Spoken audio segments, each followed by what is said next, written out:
Hello everyone, welcome to our digital library. अब board पे लिखा है बीएमएस वर्सेस एमबीबीएस। आप सोचोगे मैम ये तो घिसा पिटा वीडियो है, सब लोग बनाते हैं, हमको नहीं सुनना, तो मैं इस पे बात ही नहीं करने वाली।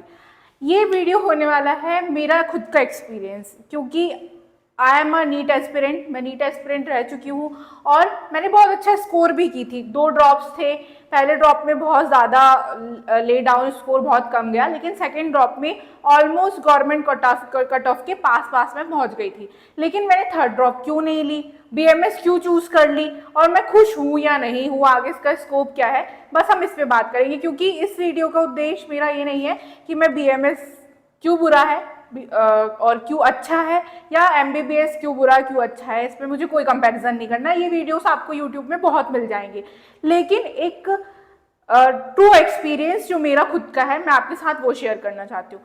सबसे पहले क्वेश्चन आता है, अभी बीएमएस की काउंसलिंग होने वाली है, कुछ लोग भरेंगे ही नहीं क्योंकि उनको बहुत सारे डाउट्स मन में आते हैं, जो मेरे भी मन में आए थे। मैं बहुत हद तक स्किप कर रही थी कि नहीं हो सके तो मुझे बीएमएस नहीं लेना, बट क्यों मुझे चूज करना पड़ा, क्या प्रेशर था, या फिर क्यों मैंने ड्रॉप नहीं लिया। तो ये क्वेश्चन आप सबके माइंड में आएंगे। पहला कि मेरे ऊपर कोई भी प्रेशर नहीं था, ना ही फैमिली का, ना ही किसी चीज का, ना ही फाइनेंशियल कंडीशन का कि मुझे बीएमएस चूज करना पड़े। सेकेंड कि मैंने क्यों थर्ड ड्रॉप नहीं लिया। यदि मैं इतने पास थी तो मेरा हो सकता थर्ड ड्रॉप में हो सकता था, लेकिन ये आपके मन में भी क्वेश्चन आता हो। इसका सटीक आंसर ये है, आप अपने दिल से पूछो। मेरे साथ ये हो रहा था कि जब मैंने सेकेंड ड्रॉप ली थी तो मुझे बहुत ज़्यादा एंग्जाइटी और बहुत ज़्यादा फियर डेवलप हो गया था। ऐसा कि एग्ज़ाम देते जाते समय तक मेरा बीपी तक लो होने लगता था, कि बिकॉज ऑफ फियर कि आगे क्या होगा। ऐसे ऐसे ख्याल आते थे कि आगे यदि एमबीबीएस नहीं है तो कुछ भी नहीं है, मैं अपनी लाइफ एंड कर लूँ। ये एक ट्रू स्टोरी है जो मेरे साथ हुई, क्योंकि जो भी बच्चा अपनी स्टडी को लेके सीरियस होगा उसकी लाइफ में ये सारे फेजेस आना कंपलसरी। क्योंकि बचपन से यदि जब आप 4 से 5 साल के हो, तब से आपका कोई ड्रीम हो और उसे अचीव करने के लिए हम चल भी दिए लेकिन हमें अचीव नहीं हो पा रहा, तो ये चीज़ें आना बहुत ज़्यादा कॉमन होती है। तो ऐसे ख्याल मुझे सेकेंड ड्रॉप के समय बहुत ज़्यादा आ रहे थे कि हो सकता है कि अब मेरा थर्ड ड्रॉप में भी नहीं हो सकता है इसी बार ना हो, तो मुझे अपनी लाइफ एंड कर लेनी चाहिए। यदि आपके दिमाग में कहीं पर भी कुछ भी ऐसे ख्याल आ रहे हैं, या आप आगे ड्रॉप लेना नहीं चाहते, अंदर से मन हमें कभी झूठ नहीं बोलता, तो यदि आपके मन में कुछ भी ऐसी चीज़ें आ रही हैं तो you have to choose your field wisely.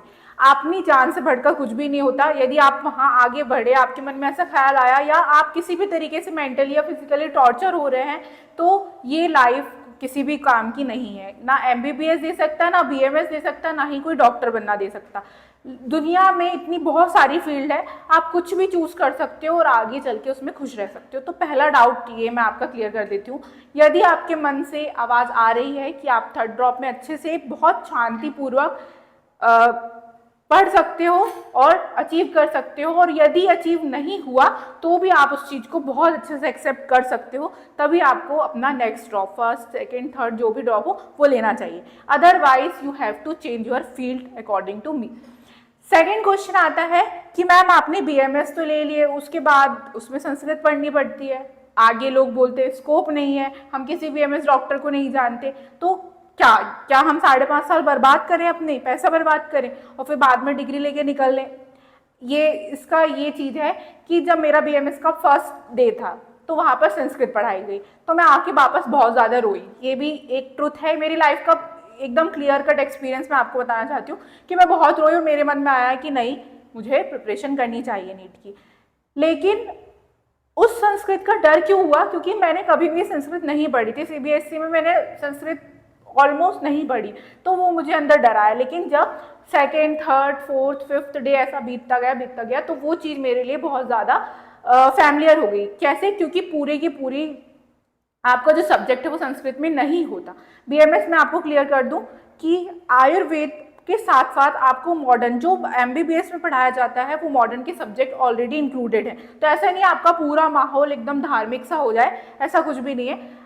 Comparative study होती है आयुर्वेद में कि यदि हम उसका मॉडर्न कॉन्सेप्ट पढ़ रहे हैं तो उसका आयुर्वेद में क्या बोला गया है। एक्चुअली आयुर्वेद से इवॉल्व है मॉडर्न साइंस। कैसे? ये मैं क्यों बोल रही हूँ, क्योंकि जो चीज़ें पहले बता दी गई हैं उसी को इंग्लिश में यहाँ पर कंसाइज कर दिया गया है। एक्चुअली पहले रिसर्चेस होती थी, इतनी सारी हमारे पास फील्ड नहीं थी, तो अलग अलग आचार्यों ने अलग अलग मत दिए हैं कि ऐसा होगा, ऐसा करेंगे तो ऐसा होगा। लेकिन मॉडर्न में क्या कर दिया, उस सब का एक्सट्रैक्ट निकाल के, कंक्लूजन निकाल के बुक बन गई, तो हमको वहाँ पर वो चीज़ ईजी लगती है और यहाँ पर ये चीज़ टफ हो जाती है। तो ओवरऑल आयुर्वेद में आपको मॉडर्न प्लस आयुर्वेद दोनों का ज्ञान मिलता है। सेकेंड, नेक्स्ट क्वेश्चन, किसमें स्कोप नहीं है? तो ऐसा भी हुआ था कि कॉलेज में आने के बाद जो वहाँ पे काम करने वाले कुछ लोग हैं, उन्होंने हम लोगों को साफ साफ मुंह में बोल दिया कि आप पढ़ के निकल जाओगे, उसके बाद आपको जॉब भी नहीं मिलेगी। तो डिप्रेशन आया, ये सांप के साथ भी होगा, इसलिए मैं एक्चुअल पूरा पहले से ही आपका माइंड प्रिपरेशन कर दे रही हूँ। फिर हर एक केस के दो पहलू होते हैं, पॉजिटिव और नेगेटिव।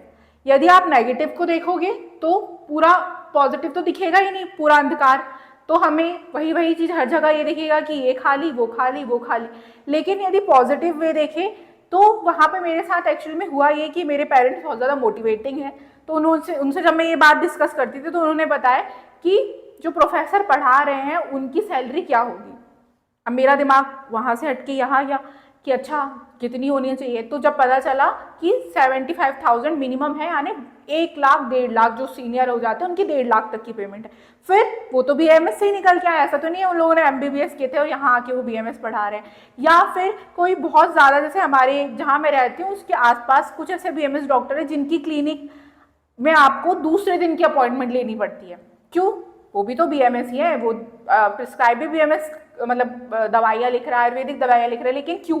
क्योंकि उन्होंने प्रैक्टिस ऐसी की, यानी उन्होंने उस नेगेटिव पहलू को हटा दिया और अपने सिर्फ पॉजिटिव वे पर फोकस किया।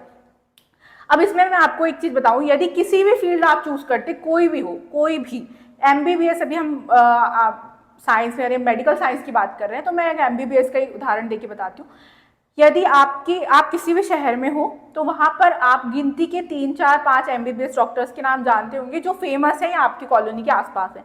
जैसे मैं छिंदवाड़ा से हूँ तो मैं आपको बताऊँ, ऑर्थो, यदि किसी की हड्डी वड्डी में कुछ प्रॉब्लम है हम सीधे डॉक्टर नाहर प्रेफर करते। क्यों? क्योंकि उनका एक्सपीरियंस ऐसा है, उनकी प्रैक्टिस ऐसी है कि वो इस लेवल तक है कि हम उनको प्रेफर करते हैं।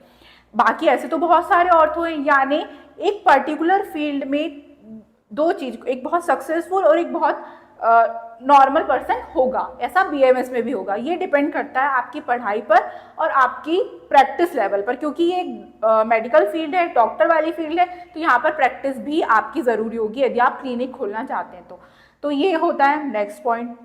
तो किसी भी तरीके से डिप्रेशन में जाने की बात है ही नहीं। MBBS BMS दोनों चीज़ बहुत अलग है। यदि आपको ये नहीं मिल पा रहा, यदि आप बहुत ज़्यादा डिप्रेस, जो मैंने पहला पॉइंट बताई, तो आप इसको स्किप करके BMS में भी आ सकते हैं और इसके अलावा भी आप अपनी फील्ड चूज कर सकते हैं। इसमें कोई भी घबराने या डर की बात नहीं है। आगे चल के स्कोप की बात करें तो BMS में फुल स्कोप है। MPPSC देकर आप मेडिकल ऑफिसर बन सकते हैं, जिसकी पेमेंट इक्वली जो MBBS डॉक्टर्स हैं, जिनकी मतलब मेडिकल ऑफिसर है, उनकी समकक्ष होती है। फिर आप UPPSC देकर या इन सब चीज़ों की बहुत सारे कॉम्पिटिटिव एग्जाम देकर वहाँ उसमें सिलेक्ट हो सकते हैं। CHO के एग्जाम है जिसमें आपकी डायरेक्टली एग्जाम के बाद जॉब लग जाती है, जो एक थोड़ा इजी वे माना जाता है यदि आपने सही से पढ़े हैं तो। इजी तो कुछ भी नहीं है। देन उसके बाद हम PG कर एक स्पेशलिस्ट का कोर्स कर सकते हैं। अब यहाँ से आता है मेरा दूसरा पॉइंट कि मेरा दूसरा सपना था कि यदि मैं MBBS करती हूँ, छोटी थी जब से, कि यदि मैं MBBS करती हूँ तो मुझे आगे चल के कार्डियोलॉजिस्ट या फिर गायनिकोलॉजिस्ट बनना है। दो था, तब तो इतना कुछ था नहीं, बस था कि मुझे कार्डियो या गायनी में जाना है। दो फील्ड मुझे अच्छी लगती थी। अब मेरा ये चीज़ तो आप बोलोगे ये तो आपका सपना गया, पर ऐसा नहीं है। ठीक है, कार्डियो हट गया, मैं कार्डियो की बात नहीं कर रही, लेकिन गायनिकोलॉजिस्ट BMS में भी होता है, यानी स्पेशलाइजेशन BMS में भी होता है। तो मेरा वो जो पॉइंट है वो तो फिक्स है, यानी मुझे गायनी से MS जो करना था वो मैं कर सकती हूँ यदि मैं एक अपना सही वे बनाकर PG में सिलेक्ट होकर एक अच्छी यूनिवर्सिटी से पढ़कर अच्छी प्रैक्टिस कर और उस फील्ड में आती हूँ। तो ये मेरा सपना कहीं से भी कहीं तक नहीं टूटा, मैं इसको गेन कर सकती हूँ। यानी अपने आपको अपनी ड्रीम के अकॉर्डिंग उस बात पर चलना है, ना कि किसी के कहने पर। आपको बहुत लोग मिलेंगे, लास्ट तक बहुत लोग मिलेंगे जो आपको दबाने की कोशिश करेंगे, आपको हंसते हुए केवल उस चीज़ को एक्सेप्ट करके और आगे बढ़ना है। तो इसमें बहुत ज़्यादा स्कोप है। नेक्स्ट पॉइंट आता है कि गवर्नमेंट या प्राइवेट कॉलेज या आपके मार्क्स के अकॉर्डिंग डिपेंड करता है। यदि हो सकता है कि आपको प्राइवेट कॉलेज मिल रहा हो, आपके पास फाइनेंशियल कंडीशन अच्छी है तो आप ले सकते हो, अदरवाइज गवर्नमेंट इज़ बेस्ट, क्योंकि पढ़ाई भी अच्छी होती है और साथ ही साथ फीस भी यहाँ पर नॉर्मल है। तो ये मेरा एक जेन्युइन एक्सपीरियंस था जो कि मैंने आपके साथ शेयर की, क्योंकि आपको कंपैरेटिव वीडियोस बहुत मिल जाएंगे, उससे कोई भी फ़ायदा नहीं होता। जो एक्चुअल में आप गेन करना चाहते हो वो आप एक उस पर्सन से पूछ सकते हो जो उस चीज़ को एक तरीके से अपनी लाइफ में सह के आ चुका है।